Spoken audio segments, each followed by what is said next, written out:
Hey yo! Aujourd'hui c'est une sorte de petite vidéo en attente de la prochaine vidéo qui sera en collaboration puisque ça fait longtemps que j'ai pas fait de collaboration, mais bon je vous en dis pas plus là-dessus et aujourd'hui on va voir pourquoi l'arc Enies Lobby est l'un des meilleurs si ce n'est le meilleur arc de One Piece à l'heure actuelle. Allez, on y va!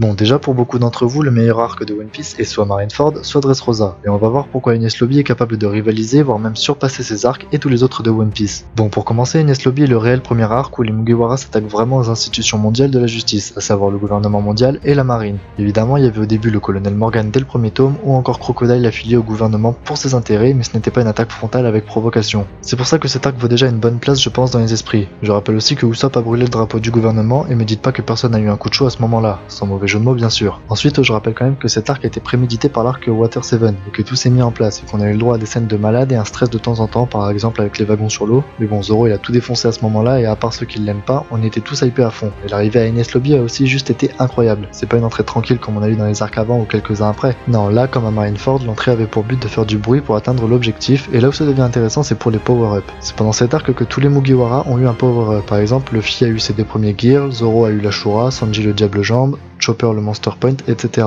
La seule qui a pas vraiment eu de power-up, c'est Robin. C'est un peu normal en même temps, mais bref. Pendant cet arc, on a surtout eu l'un des meilleurs combats de One Piece que je considère moi-même comme le meilleur combat de One Piece devant Luffy versus Katakuri. Je parle bien sûr de Luffy contre Lucci, l'agent du CP9 le plus fort de tous les temps. Ce combat est juste incroyable. Du début à la fin, j'étais hypé avec un Luffy qui utilise ses deux gears et on a un Lucci en face qui se relève à chaque fois. Et c'est la première fois dans le manga où on a un ennemi qui est à un niveau égal à Luffy, puisque là, Luffy ne pouvait plus bouger à la fin du combat, quand il avait gagné en tout cas.